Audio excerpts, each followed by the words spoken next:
Tax से जुड़ी हर उलझनों को दूर करने के लिए लेकर हम हाजिर हैं आपका पसंदीदा शो टैक्स गुरु, जहां हम नियमों के दायरे में रहकर टैक्स बचाने के बेहतरीन तरीके आपको बताते हैं। नमस्कार, मैं हूं लक्ष्मण राय और हमारे साथ इस बार होंगे जाने माने टैक्स एक्सपर्ट शरद कोहली साहब। सर, आपका स्वागत हमारे इस खास शो में।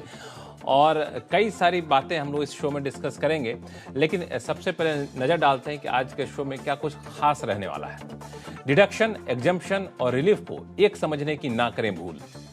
आपके बच्चे में है एक्स्ट्रा टैलेंट, तो उससे होने वाली कमाई पर क्या देना होगा टैक्स। और साथ में ये भी बताएंगे कि जीएसटी रजिस्ट्रेशन हो गया है सस्पेंड, तो क्या करें कारोबारी। इन सारे मुद्दों पर बातचीत होगी, लेकिन tax deduction, tax rebate, tax exemption, tax relief, कई सारे शब्द होते हैं। सुनने में जब इसका अनुवाद करते हैं तो लगता है कि सब मोटा मोटी एक ही चीज़ है। और ये एक समझने की भूल लोग तब ज़्यादा करने लग गए जब वित्त मंत्री ने बजट में ऐलान किया कि इतने लाख रुपए तक की आमदनी को हम लोग टैक्स रिबेट में डाल रहे हैं। तो ये उलझन काफ़ी ज़्यादा बढ़ गई पिछले कुछ हफ्तों से। इस उलझन को दूर करने की कोशिश करेंगे, उसके बाद आप लोगों के सवाल भी लेंगे, उसका जवाब भी देंगे। लेकिन सबसे पहले इस उलझन की गुत्थी को सुलझाते हैं। कोहली साहब, ये डिडक्शन, रिबेट, रिलीफ, ये बड़ा ही मतलब कॉमन सा शब्द है। सच पूछे तो लगता है कि सबका एक ही मतलब होता होगा, कि नहीं? ऐसा नहीं है। जी हाँ, बिल्कुल। इसीलिए इसको डिस्कस करना लक्ष्मण जरूरी है, क्योंकि जो आम करदाता है वो इनको एक ही समझता है, बल्कि तीनों को मिला के जो सबसे कॉमन शब्द आता है वो एक चौथा है, रिबेट कि हमने तो रिबेट ले लिया। तो इसका फर्क समझना जरूरी है। देखिए, प्रिंसिपली हम समझ लेते हैं कि क्या चीज होता है। जो एग्जेम्पशन होती है वो हम उन इनकम्स को कहते हैं जो कि शुरू से ही टैक्स के दायरे में नहीं होती। उदाहरण के तौर पर एग्रीकल्चर इनकम है, या आपका हाउस रेंट अलाउंस जो आपको मिलता है, जो कि शुरू से ही जुड़ता नहीं है। सेक्शन 10 के अंतर्गत ज्यादातर ये आते हैं। जुड़ता नहीं है, इसका मतलब ये हुआ कि इनकम जो आपकी कैलकुलेट की जाती है टैक्सेबल इनकम, तो उसमें छोड़ दिया, इसको छोड़ दिया जाता है। वो हो गई एग्जेम्पशन। बिल्कुल, आप एग्जेम्पशन और छोड़ ये याद रखने के लिए आसान हो गया। अब आता है डिडक्शन।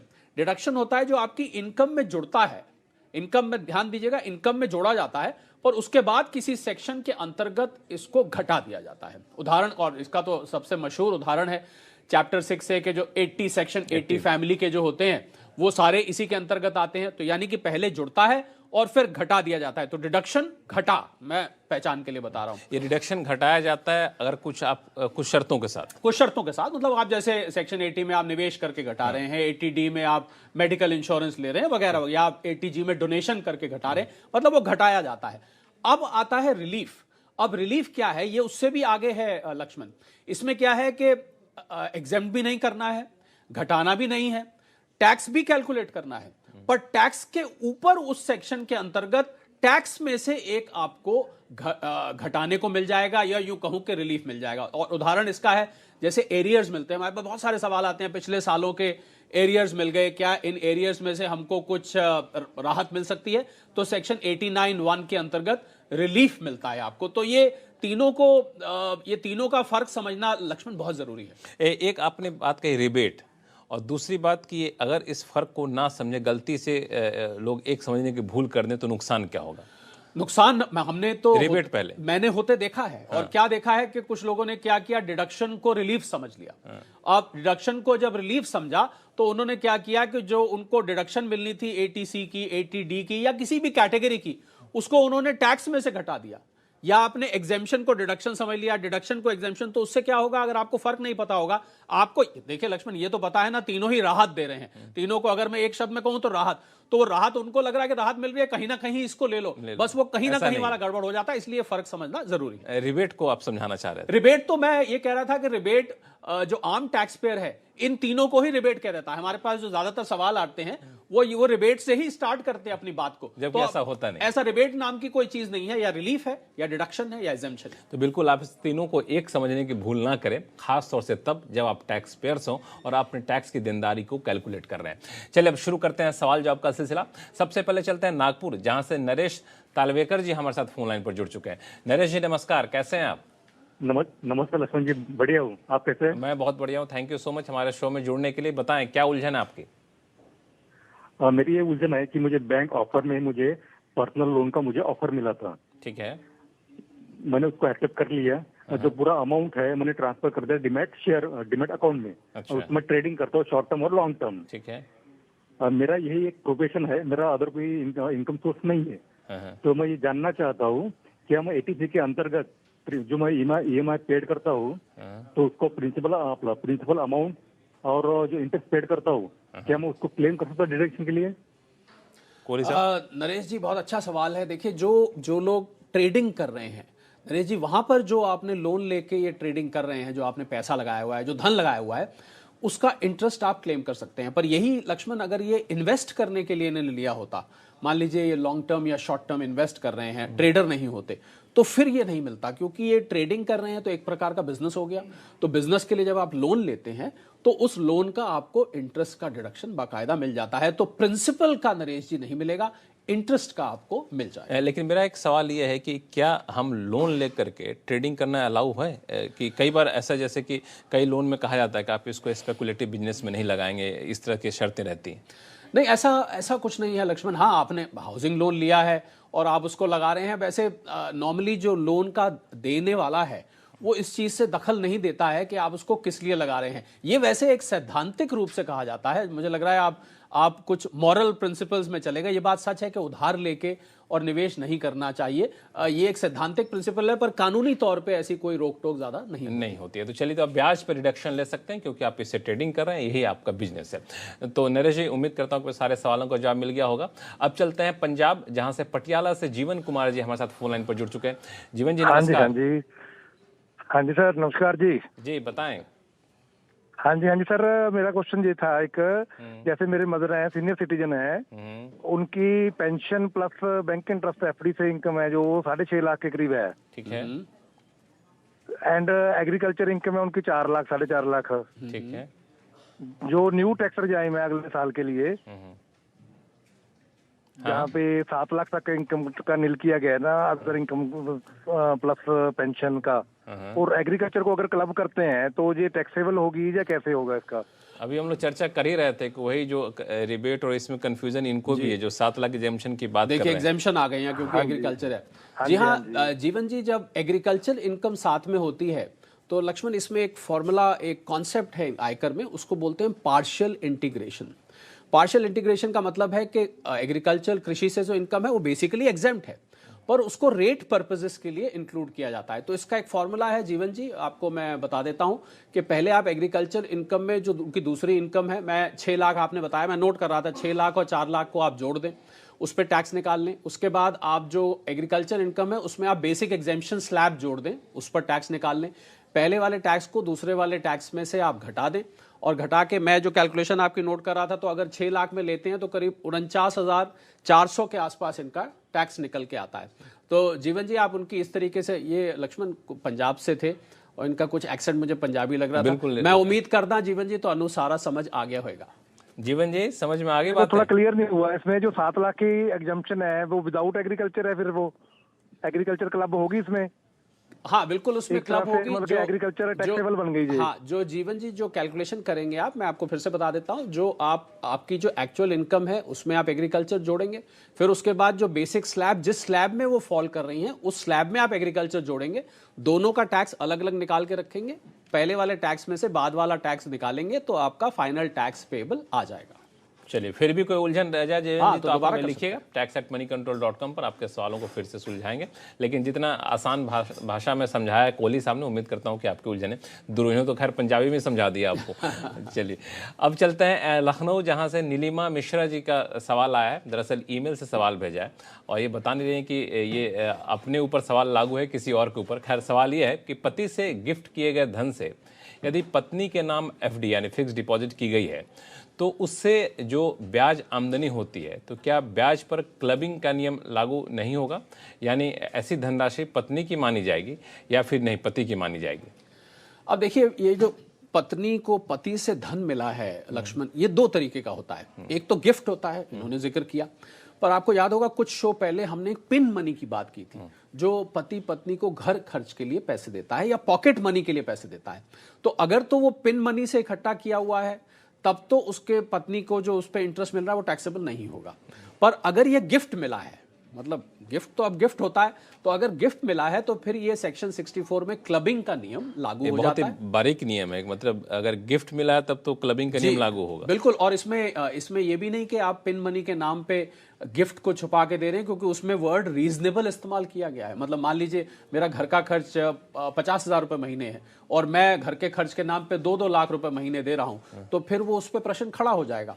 तो अगर ये गिफ्ट मिला है तो फिर क्लबिंग लागू होगी। पर पिन मनी से अगर उस महिला ने बचत कर करके, सभी महिलाएं जो घर का खर्च मिलता है ना लक्ष्मण, उसमें से कुछ ना कुछ जरूर बचा लेती हैं, तो बचा के अगर उन्होंने उसको निवेश करके किया है, उसमें क्लबिंग नहीं होगी, गिफ्ट में क्लबिंग होगी। ये बात का आप ध्यान रखें। बिल्कुल, नीलिमा जी ने साफ भी किया कि उनको गिफ्ट के तौर पे पैसा मिला था और उससे वो एफडी की थी, उसका ब्याज। और मैंने पिन मनी भी इसलिए बता दिया कि बाई चांस अगर कहीं खिचड़ी पक रही है, दोनों धन मिल गए हैं, तो वहां भी वो कर सकते हैं। तो टैक्स बचाने का भी तरीका बता दिया कोहली साहब ने, और टैक्स लगेगा तो किन शर्तों के अधीन लगेगा वो भी इन्होंने बता दिया। चलिए फिलहाल वक्त है छोटे से ब्रेक का। ब्रेक के बाद बताएंगे एडवांस टैक्स की उलझन कैसे सुलझाएं, बताएंगे छोटे से ब्रेक के बाद। ब्रेक के बाद एक बार फिर से आपका स्वागत है। आप देख रहे हैं टैक्स गुरु और आपके सवालों का जवाब देने के लिए हमारे साथ बने हुए हैं जाने माने टैक्स एक्सपर्ट शरद कोहली साहब। कोहली साहब आपके सवालों का जवाब देंगे, लेकिन उससे पहले एक मुद्दा कई बार लोगों ने हमें ट्विटर पे ही पूछा और अलग अलग सवाल भी आते रहते हैं। मैं चाहता हूँ इस सारे सवालों का जवाब एक साथ क्यों न दे दिया जाए कि कई लोगों के बच्चे के अंदर एक एक्स्ट्रा टैलेंट होता है और एक्स्ट्रा टैलेंट कई बार उनके लिए कमाई का जरिया बन जाता है। अब सवाल ये उठता है कि ये जो कमाई होती है बच्चों से, क्या उस पर इनकम टैक्स लगेगा या फिर उनकी कमाई को पेरेंट्स की कमाई में जोड़ दिया जाएगा? इस तरह कई सारे सवाल उठते हैं, तो क्यों नहीं सारे सवालों का जवाब कोहली साहब से पहले ले लिया जाए। कोहली साहब, इसमें नियम क्या कहता है? देखिए, वैसे बच्चों के नाम जब आप कोई इन्वेस्टमेंट ट्रांसफर करते हैं या कोई इनकम का सोर्स ट्रांसफर करते हैं, तो वहाँ क्लबिंग के नियम लागू होते हैं। सेक्शन 64 में 18 साल से कम का यदि बच्चा है, पर 18 साल से कम है तो? जी, उसको बच्चा मानते हैं, वो माइनर में आता है। पर अगर उस बच्चे ने अपने टैलेंट से या अपनी कोई स्किल से वो पैसा अर्जित किया है या वो कमाई करी है, तो फिर ये क्लबिंग नहीं होगी। एक और हालात में लक्ष्मण क्लबिंग नहीं होती। एक सेक्शन 80U है जहां दिव्यांग बच्चों के लिए, तो अगर दिव्यांग बच्चे की कोई इस प्रकार की आय हो रही है, वहां भी क्लबिंग नहीं होगी। और अगर क्लबिंग हो भी जाती है तो इसमें जो दो पेरेंट्स हैं, माता पिता हैं, उनमें से जिनकी इनकम ज्यादा होगी उसमें जाके वो क्लब होगा। मतलब आपने देखना है कि दोनों माता पिता में किसकी इनकम ज्यादा है, वहां जाके क्लब हो जाएगा। और अगर हो जाता है तो 1500 रुपए प्रति चाइल्ड इसकी डिडक्शन भी मिलती है। तो ये देखना है कि बच्चे में मान लीजिए कई दफे कोई क्विज है, कोई ऐसा टैलेंट शो है या कोई सिंगिंग कंपटीशन, उसमें बच्चे ने अपनी स्किल से जीता है, तो वहां पर वो क्लबिंग नहीं लागू होती। वहाँ क्लबिंग लागू नहीं होती, लेकिन शर्त यह है कि उम्र जो है बच्चे के 18 साल से कम होनी चाहिए। हाँ, 18 के बाद तो फिर क्लबिंग वैसे ही नहीं होती है, क्योंकि 18 के बाद तो उसकी खुद की मेजर हो जाता है और उसकी खुद की फाइल बन जाती है, उसकी खुद की रिटर्न फाइल की जा सकती है। तो चलिए, तो इस तरह से अगर आपके घर में बच्चे हैं कोई और एक्स्ट्रा टैलेंट की वजह से कुछ कमाई हो रही है, तो इस नियम का खास ख्याल रखिएगा। पता चला कि इनकम टैक्स विभाग बच्चे को तो नहीं, लेकिन आपको नोटिस जरूर भेज सकता है, तो इसलिए जो भी टैक्स की देनदारी बनती है इस प्रावधान के तहत तो उसकी जरूर चुकाइएगा। चलिए अब शुरू करते हैं वापस से सवाल जवाब का सिलसिला। ग्रेटर नोएडा से हमारे साथ कुलदीप जी फोन लाइन पर जुड़ चुके हैं। कुलदीप जी नमस्कार। नमस्कार सर, नमस्कार। कैसे हैं आप? मैं बहुत अच्छा हूँ, आप कैसे हैं सर? मैं बहुत बढ़िया हूँ, थैंक यू सो मच। क्या करते हैं आप? मैं रिटायर्ड बैंकर हूँ और फैकल्टी हूँ बैंकिंग में। अरे वाह, अरे वाह, बहुत अच्छी बात है। बताएं क्या उलझन है? हमारे साथ हमारे गेस्ट बैठे हुए हैं शरद कोहली साहब, आपके सवालों का जवाब देने के लिए। जी जी, दो प्रश्न है सर। पहला प्रश्न है कि जो एडवांस टैक्स पेमेंट मैंने किया है फाइनेंशियल ईयर 2022-23 में, फाइनेंशियल ईयर की बात कर रहा हूँ, ठीक है, उसका 26A में आजकल वो नहीं दिखा रहे हैं। लास्ट टाइम दिखाया था, इसमें कोई अच्छा लास्ट टाइम दिखाया था, इस टाइम नहीं दिखा रहा है। और लेकिन AIS में उन्होंने शो किया हुआ है, तो कहीं मुझसे कोई गलती तो नहीं हुई है। एक तो ये प्रश्न है, दूसरा प्रश्न मैं बाद में बता दूंगा सर। ठीक है, पहले इसका जवाब लेते हैं आपसे। जी हाँ कुलदीप जी, आपने बिल्कुल ठीक पकड़ा। अब हाल से ये जो एडवांस टैक्स है ये अब 26AS में नहीं, इसको AIS में मूव कर दिया गया है। 26AS में कुलदीप जी अब सिर्फ और सिर्फ जहां पर टैक्स डिडक्शन एट सोर्स है, यानी कि जो जिन इनकम्स पे TDS कट रहा है, जिन ट्रांजैक्शंस पे TDS है, वही आपको दिखाई देगा। बिल्कुल आपने ठीक पकड़ा, आगे से ये AIS में ही दिखाई देगा, कोई गलती नहीं हो रही है, ये अब ऐसा ही है जी। तो बिल्कुल इसका ख्याल रखिएगा। अगला सवाल कुछ आप पूछना चाह रहे थे? जी, एक और प्रश्न है सर मेरा, वो ये कि मैं अपने स्पाउस से capital gain, long term capital gain जो मैंने प्रॉपर्टी से मुझे मिला है, प्रॉपर्टी सेल करने पर, उस पैसे को अपने स्पाउस से ही मैं फ्लैट परचेज करना चाह रहा हूँ अपनी स्पाउस से। तो मुझे क्या डॉक्यूमेंट इनकम टैक्स डिपार्टमेंट को सबमिट करने पड़ेंगे उनको ये कन्विंस करने के लिए कि ये अमाउंट मैंने कैपिटल गेन का इन्वेस्ट कर दिया है? देखिए कुलदीप जी, कोई ऐसी रिस्ट्रिक्शन नहीं है कि आप ये प्रॉपर्टी टैक्स बचाने के लिए किससे ले सकते हैं, किससे नहीं ले सकते, ये अपनी ही स्पाउस से लेना चाहते हैं आप ले सकते हैं। बस ये देखिए कि ट्रांजैक्शन जैसे होता है उसकी बाकायदा आप स्टैंप ड्यूटी देंगे ही, रजिस्ट्री उसकी होगी, और उसकी सेल डीड, परचेज डीड अपने पास सुरक्षित रखें। ये बात सच है लक्ष्मण के ये अपलोड नहीं करनी होती रिटर्न फाइल करते टाइम आपको प्रॉपर्टी परचेज पेपर सेक्शन 54 के अंतर्गत जब आप कुलदीप जी बेनिफिट लेंगे, पर इसकी सेल परचेज डीड अपने पास संभाल के जरूर रखिए क्योंकि ये बड़ा ट्रांजैक्शन है, कैपिटल गेन बचाने के लिए कभी भी आपसे कुलदीप जी पूछा जा सकता है। बाकी आप अपनी पत्नी से मकान खरीदना चाहते हैं, बड़े शौक से खरीदें, कोई दिक्कत नहीं। कोई दिक्कत नहीं। चलिए चलते हैं नागपुर, जहां से चैताली जी का ईमेल आया है, और ये जो ईमेल है इसमें ये जानना चाहते हैं कि ट्रेडिशनल लाइफ इंश्योरेंस इंस्ट्रूमेंट से के रिटर्न पर टैक्स लगेगा क्या, और इनको एक और कंफ्यूजन है कि बजट 2023-24 में इन इंस्ट्रूमेंट पर टैक्स प्रावधान क्या है। देखिए जो इंश्योरेंस के प्रोडक्ट्स हैं हम सब जानते हैं, जब वो मैच्योर होता है और अगर 10% से प्रीमियम कम है तो सेक्शन 10(10)(d) के अंतर्गत आपको एग्जेम्पशन मिलती है, मतलब उस पे मैच्योरिटी पर कोई टैक्स नहीं लगता है।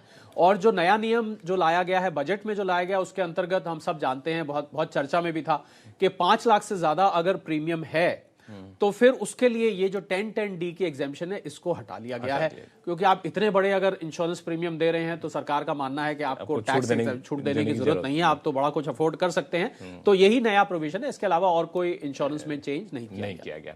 चलिए फिलहाल वक्त है छोटे से ब्रेक का। ब्रेक के बाद बताएंगे कि जीएसटी रजिस्ट्रेशन सस्पेंड होने के बाद कैसे करें बिलिंग, बताएंगे छोटे से ब्रेक के बाद।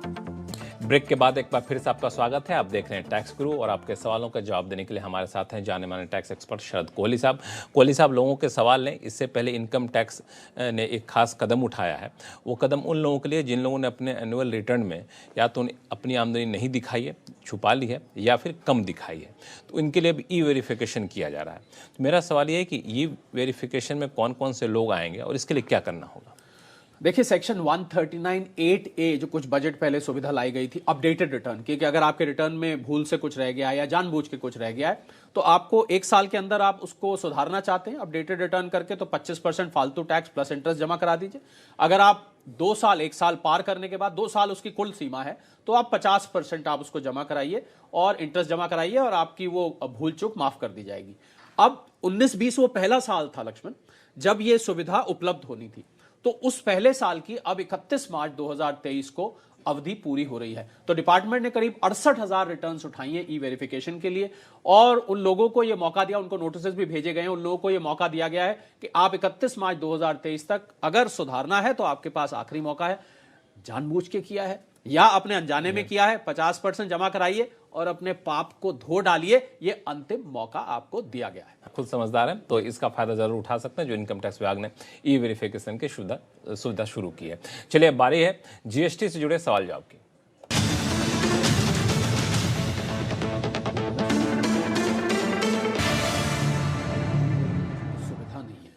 चलिए चलते हैं हम लोग दिल्ली, जहां से रजा साहब फोन लाइन पर जुड़ चुके हैं। रजा साहब नमस्कार, कैसे हैं आप?